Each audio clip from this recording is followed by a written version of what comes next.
Hi everyone, welcome to my channel. Hello to my new subscribers and welcome back my existing subscribers. Thank you so much for taking the time to watch my post today. I still haven't got my camera working. It's out of order and now my computer is down, so I'm really not having a good time and I'm using everything on my phone. So forgive me if I go off center in the camera here. I have been working on some KSCraft dies while I've been off camera, and they'll be coming up in my next few posts. This one here is a KSCraft one as well. It's a beautiful set of dies that actually makes this lovely 3D drawer gift box. And I had a lot of fun doing this box. I used Hannah's tutorial. Now Hannah is from KSCraft. Her link will be down below. And I found following it was quite easy and I just loved it.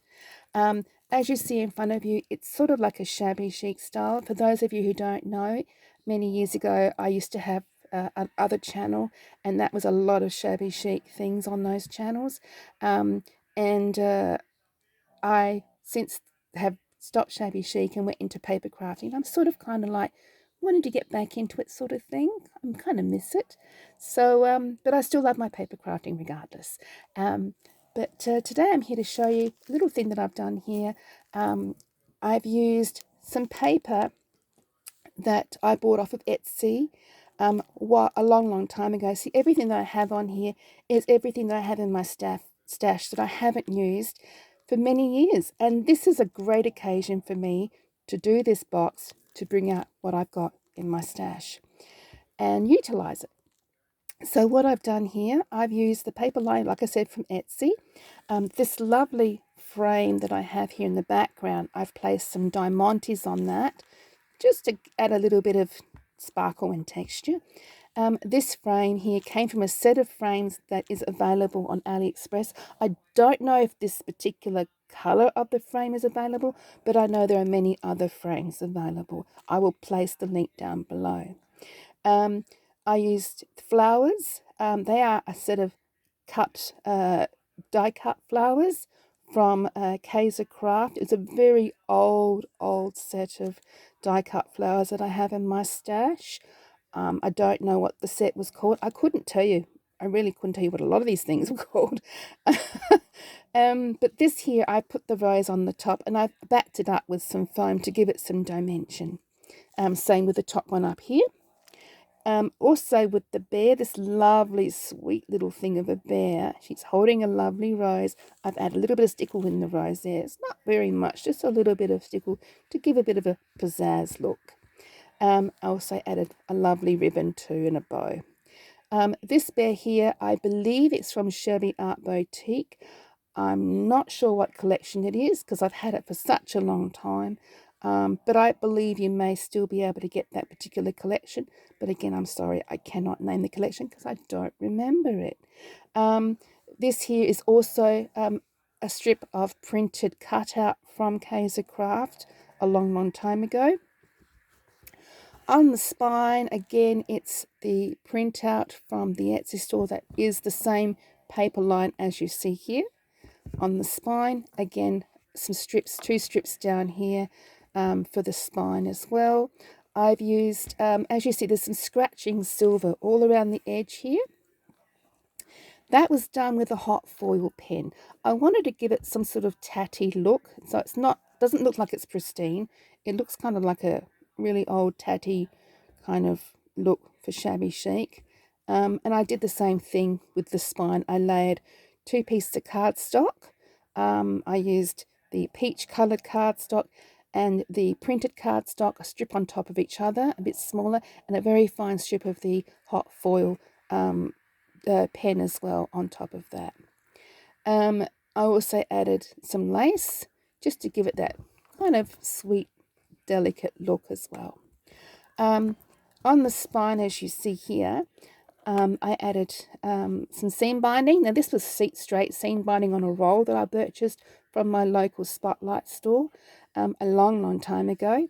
And what I did to make that crunchy look was just take the seam binding I damped it a little bit, or the other way you can do it also is get an old handkerchief and just moisten the handkerchief. Take your seam binding. It's a good way you don't burn your seam binding.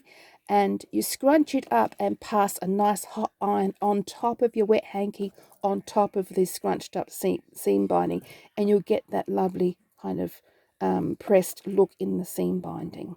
And that would actually press down your seam binding, cause the creases. So it gives that kind of shabbiness to it.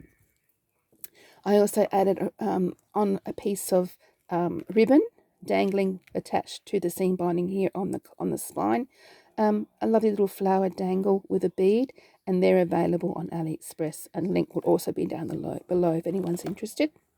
The back is the same, not much different, again with the same printout from the front as well, and again some distressing look with the hot foil pen. The link will be down below for those as well. I watched another tutorial, and I don't remember off the top of my head who that person was, but I'll put the link on below when I find the tutorial, on the idea of doing this. This is actually, if you can see it in the camera, pretty close on the phone, this person actually had taken the piece of the top layer, and used her scoreboard and scored the lines to make it look like book pages to coincide with the look of in there. That's actually on the die set, and it just impresses as it cuts out the layering piece. So it kind of matches all together, and I did the same thing with the bottom. So there you have it. On the inside, I used a circle punch. I don't know what diameter it was because I buy the cheap ones, put it that way. But with my finger, it won't fit because I got a huge finger. But anyway, I did half a circle punch in there, and I've laid it with the layering piece from the die set.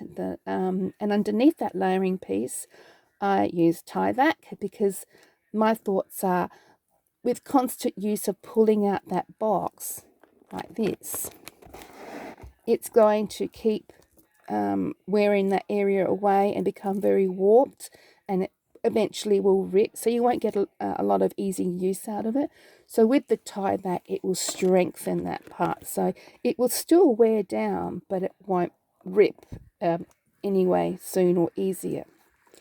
On the inside, I did it, cover it with the paper line again, that you see on the front that I bought on Etsy a while ago. And I also lined it in lovely apricot cardstock, or peach coloured cardstock. I think it's apricot more than peach, and it's really, really sweet. Inside as well, it looks like that on the inside, so you've got all that inside. Very easy to do, and you just pop that in there. You can put your lovely goodies in there. You can put your secret things inside it. How's that? Yeah, all sorts. Make it a lovely gift box for Happy Mail. As you can see, you can put a lot of things in there. Fits quite a amount of things. Very spacious, very roomy, and yeah, very decorative and fun. I've seen people who do more than one of these, and they stack them sort of like different areas, one on top of the other, and it looks really, really good. A lot of fun to do, a wonderful die set. Had a lot of fun from KSCraft, guys. Yeah, if you like it, go look for it. I'll put it on down below if anyone's interested for KSCraft for this particular die set. Yeah, so there's my project share for today. Thank you so much for tuning in. I do hope you like and enjoy what I've shown you. Until next time, thank you so much, and goodbye for now.